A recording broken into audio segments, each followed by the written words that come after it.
said before. Early in his trial, you hear him say this, even to his wife. Why, you talk like a foolish woman. Should we only receive good from God and not bad? Does God not have the right to give and take away?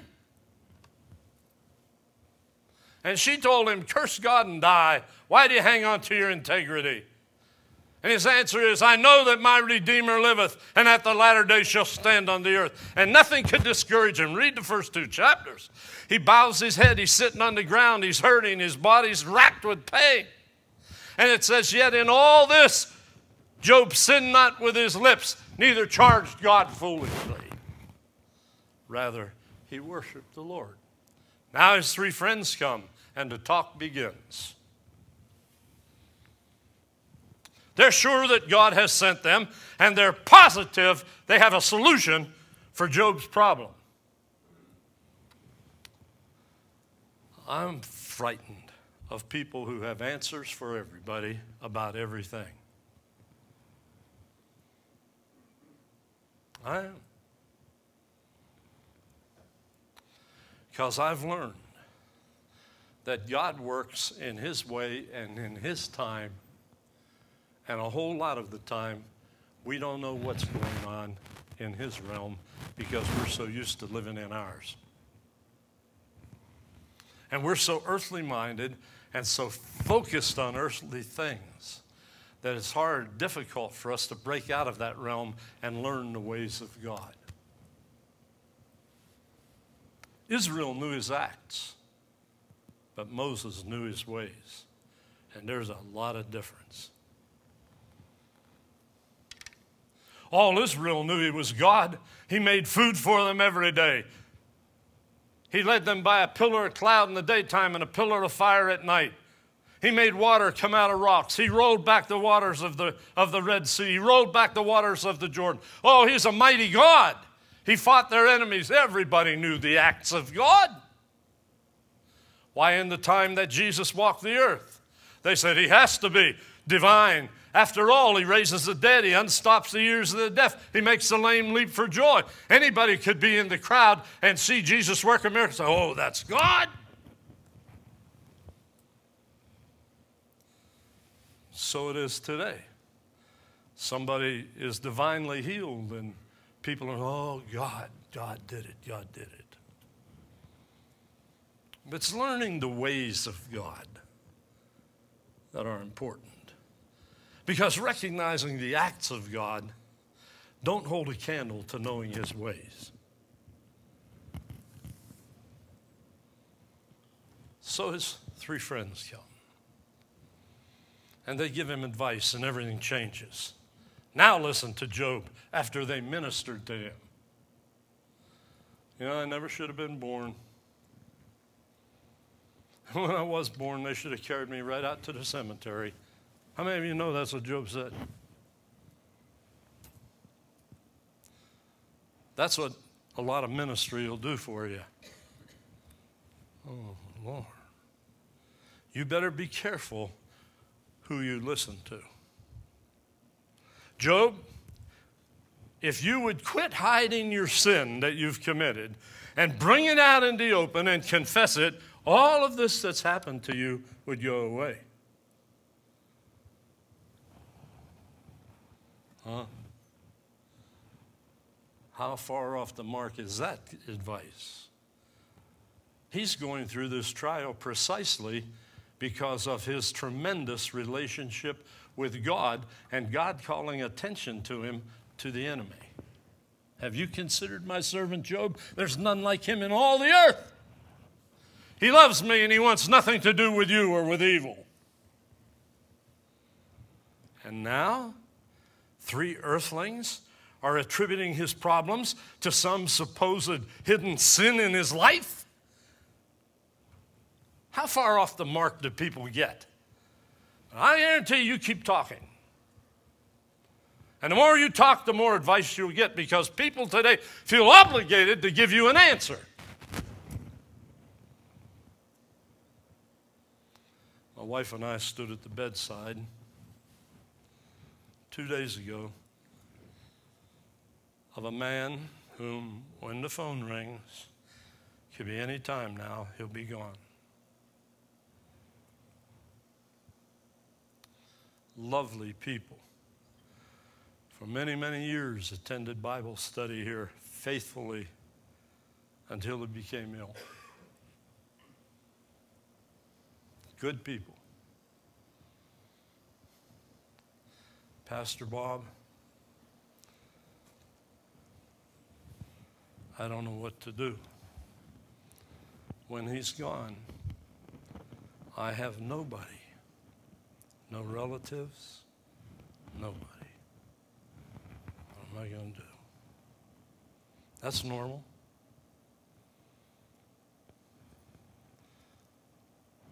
I could manufacture a lot of answers for her, but I don't have answers. I said to him, let's talk about your going home. And I think he appreciated somebody being honest with him and finally facing reality. I said, you can expect to start hearing from him, and he may even visit you and tell you things that he already has. Boy, this is raising the hair on my arms, because I've always believed this. Someday I'm going to complete a book that I've started called Games Christians Play. And one of the big games we play is with people that are dying. Boy, I got your attention now, don't I? Pastor, what games do we play? We pretend they're not. And we go into their beds. Boy, you look better today. Man, you're doing good. And they're there. And so when they're dying, when we're all dying, we learn to play the game too. So now you got two groups of people playing the game. The one that's laying in the bed and the ones that are gathered around. And the ones that are gathered around pretending he's not dying, and the ones dying pretends they're not either. They don't want to hurt the people that are going to be left behind, and the people that are going to be left behind aren't real. It's a big game. Think about this. Here's a man that's only hours, days at the most, away from eternity, from his heavenly home, from being where his heart longs to be, with the one he wants to be with. And that should be the hope of every Christian. I long for Jesus to come. Do you? I long to be with him. I'm tired of this world. I'm tired of the hate. I'm tired of the anguish. I'm tired of it all. I want to be with him.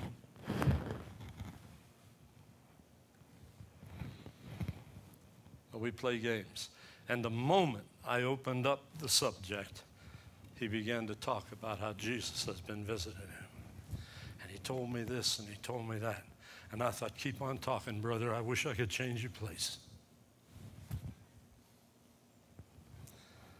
Be still and know that I'm God. We talk about our problem. It gets bigger and bigger and bigger and bigger and bigger, and pretty soon it blocks God clear out. And we're not even talking about God. We're exalting and talking about our problem. It doesn't get any better. We don't know what to do. And he said, be still and let me be exalted. In the 27th Psalm,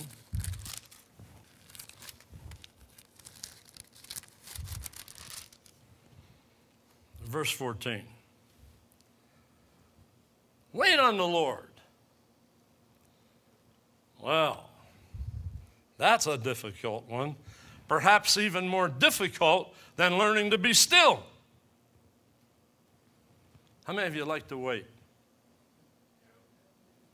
Not a single hand went up except mine. So I'll take mine down and we'll all be the same.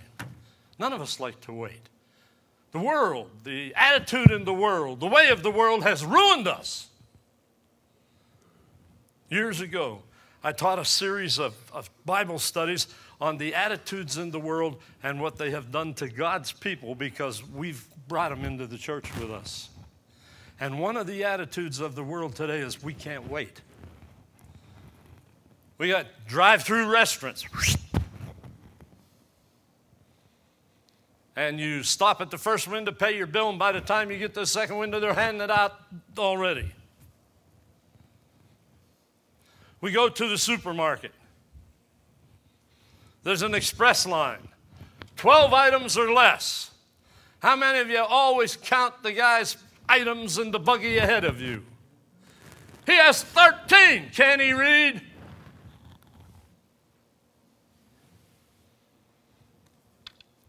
And we get a bad attitude to that poor old guy. Isn't the devil clever?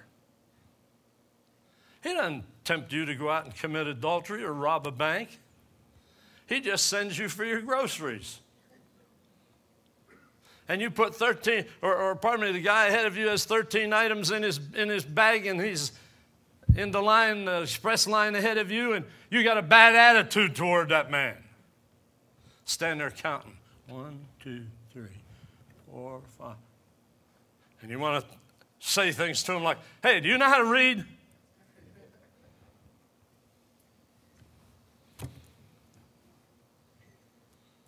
Wait!